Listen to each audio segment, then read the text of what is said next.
ఇటీవల తిరుమల శ్రీవారి లడ్డూ ప్రసాదం కల్తీ పేరుతో సాగుతున్న పరిణామాలు స్వామివారి భక్తులతో పాటు సామాన్య ప్రజలు సైతం ఆందోళన చెందుతున్నారు.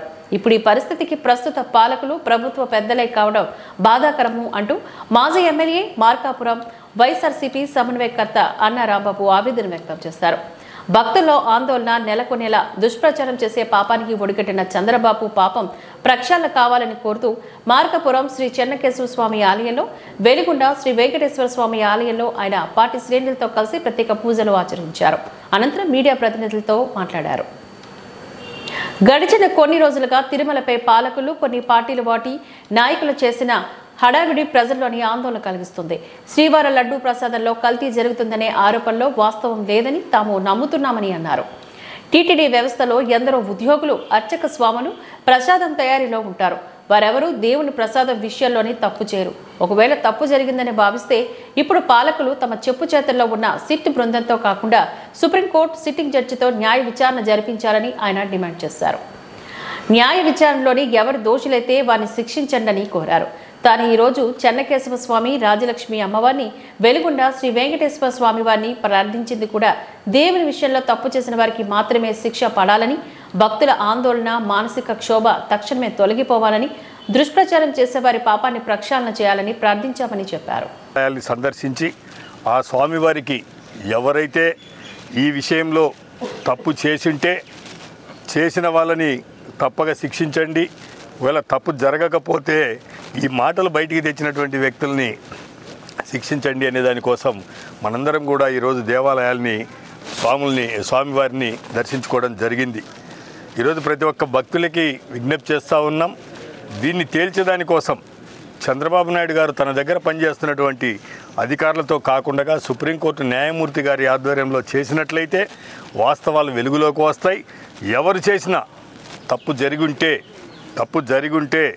తప్పు చేసిన వాళ్ళు ఎవరినైనా కూడా ఖచ్చితంగా చట్ట ప్రకారంగా కూడా శిక్షించాల్సినటువంటి అవసరం ఉంది.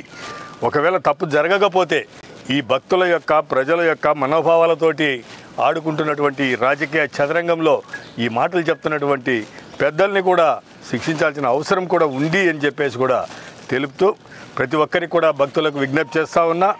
ఎవరు కూడా ఆందోళన పడాల్సిన అవసరం లేదు. ఈరోజు రాజకీయంగా ఎవరి పార్టీలకు వాళ్ళు అండగా నిలబడుతున్నారు. అది విధానం మంచిది కాదు. వాస్తవాలు గ్రహించాలా, వాస్తవం ఏంటనేది గ్రహించాలా. గతంలో ఈరోజు నెయ్యి సప్లై చేసినటువంటి సప్లయరు గతంలో ఏమన్నా నెయ్యి సప్లై చేసినాడా, చేస్తుంటే ఎప్పటి నుండి చేస్తూ ఉన్నాడు అని చెప్పేసి కూడా చూడాలా. అవన్నీ ఎనికి తిరిగి చూసుకుంటే ఆ సప్లయరు మొదటిసారి ఈరోజు ఈ నెయ్యిని అనేది దేవస్థానానికి సప్లై చేస్తూ ఉన్నారు. రేటు ఇంత తక్కువ గెట్టొచ్చింది అంటున్నారు.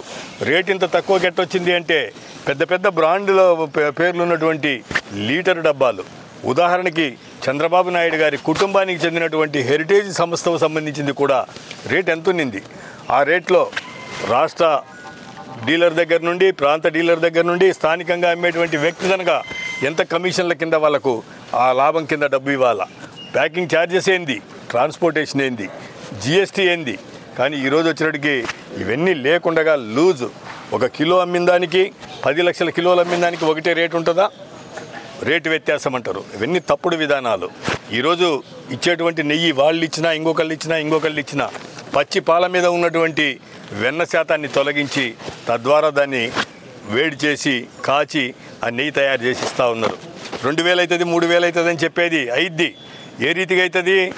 ఆ పాలు సేమరేసి, కాగబెట్టి సేమరేసి పెరుగు కింద కన్వర్ట్ అయిన తర్వాత దాన్ని మజ్జిగ కింద జిలికి నెయ్యి తీస్తే ఆ మజ్జిగ కింద రేటు ఎక్కువ రాదు కాబట్టి మజ్జిగ కింద వేస్ట్ అయిపోతాయి డబ్బులు. అదే పాలల్లో వచ్చేటప్పటికి పచ్చిపాలు రీతిగానే అమ్ముతున్నారు. కాబట్టే ఈ వ్యత్యాసము అందరికీ తెలిసిన విషయమే. కాకపోతే రాజకీయ లబ్ధి కోసం దీన్ని అడ్డం పెట్టుకొని చలిమంట వేసుకోవాలనేటువంటి భావనతోటి చంద్రబాబు నాయుడు గారు, తెలుగుదేశం కూటమి ఈ రీతిగా చేయడం అనేది దుర్మార్గమైన చర్య. నిజంగా ఎవరైనా చేసుంటే వాళ్ళు క్షమార్హులు కాదు, ఖచ్చితంగా శిక్షించాల్సిందేను.